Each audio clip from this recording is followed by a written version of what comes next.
Bonsoir. Il peut faire la tournée des bonbons, c'est pas un souci, mais par contre à 22h max, il faut qu'il soit au lit. Je pense que je reviendrai vers 23h. Bonne soirée, amusez-vous bien.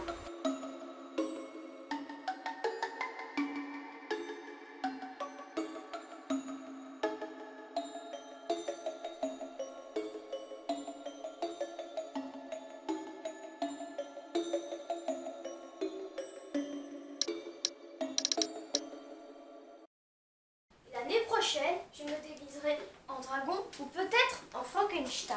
Ou en dentiste. Mais ça fait pas peur un dentiste. Ouais, tu changeras d'avis quand on aura un devant toi avec des mains dans ta bouche. Oh. Moi, de toute façon, j'irai jamais chez le dentiste. C'est mal parti, vu tous les bonbons que t'as mangés ce soir. T'es jaloux parce que j'en ai eu plus que toi. Mais bien sûr. Allez, dors maintenant. Attends, j'ai pris ce livre à la bibliothèque. Tu peux me le lire? Pourquoi? Tu sais plus lire? Si, mais je préfère quand c'est toi qui lis. Ok, fais voir. Les contes du cimetière. C'est quoi cette merde? Mais non, il est trop bien. Comment tu sais si tu l'as pas lu? Non, hors de question que je te lise ce truc. Mais c'est Halloween. Moi, je veux une histoire qui fait peur. Tu choisiras mieux tes livres la prochaine fois? Ok, alors toi, raconte une histoire. Quoi? Tu veux que je te raconte une histoire? Oui, une histoire qui fait peur. Ah, mais j'en connais pas, moi. Alors lis le livre. Non. Ok, c'est bon. Alors, laisse-moi réfléchir. Ok, je vais te raconter l'histoire du monstre dentiste. Mais ça fait pas peur les dentistes. Eh bien, cette histoire va te prouver le contraire. Ok, alors, il était une fois, dans un petit village, un dentiste. Ce dentiste avait une particularité. Il avait horreur des dents sales et pleines de caries. Il ne voulait voir que des dents blanches et en bonne santé. Et c'est pour ça qu'il était devenu dentiste et qu'il voulait le rester le plus longtemps possible. Tous les jours, il s'occupait des dents des habitants du village afin que tout le monde ait un sourire éclatant. Malheureusement, personne n'est éternel et alors qu'il sentait que sa fin était proche, il ne put se résoudre à laisser son village sans dentiste et il invoqua le diable. Comment il a fait pour l'invoquer?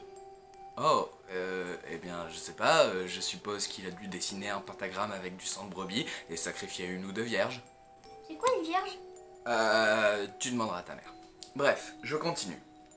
Donc, le dentiste invoqua le diable et celui-ci apparut devant lui. Le dentiste lui demanda de lui permettre de continuer à veiller sur les dents des villageois et le diable lui proposa ce marché. En échange de son âme, il lui permettrait de revenir sur Terre chaque année pendant une nuit, celle qu'il voudrait. Le dentiste accepta et choisit la nuit d'Halloween, celle qu'il détestait le plus à cause des bonbons qui ruinaient son travail. Ainsi, chaque année depuis maintenant plusieurs décennies, le dentiste réapparaît le soir d'Halloween. Il arpente les rues d'un pas lent et lourd, sous la lumière des lampadaires, à la recherche d'enfants récupérant des bonbons. Et quand il en trouve, il apparaît derrière eux et les tue. C'est pas logique. Quoi? C'est pas logique. Tu dis qu'il marche lentement et ensuite il se téléporte derrière les gens. Et alors? Bah s'il se téléporte, pourquoi il marche? S'il fait que se téléporter, il est trop cheaté. Bah alors pourquoi il fait pas que marcher? Bah, comme il marche lentement, si les enfants le voient, ils prennent peur et ils s'enfuient. Bah il a qu'à courir. T'as déjà vu un zombie courir? Non, ça le fait pas. Ah, j'ai une autre idée.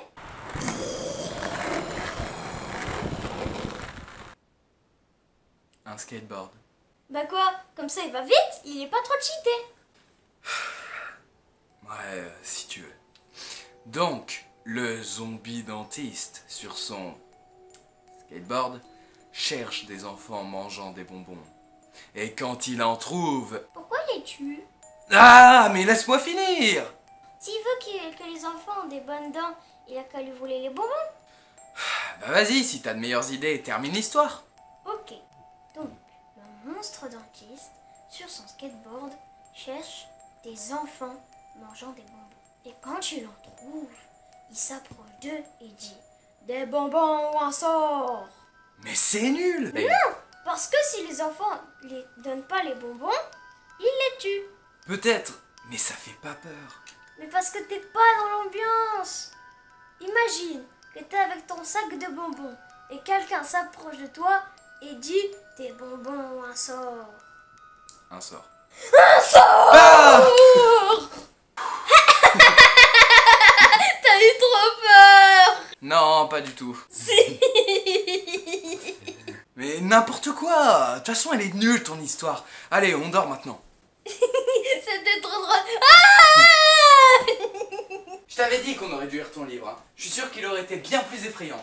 Parce que là, ça n'a fait peur à personne. C'était nul! Et là, il s'approche et dit: des bonbons ont un sort. C'est tout? C'est nul comme histoire. Non, mais c'est parce que vous n'êtes pas dans l'ambiance et tout. Attends, me dis pas que si t'en avais peur. Non, absolument pas, non. Ah si, t'as eu peur. La honte. Allez, viens, on s'en va.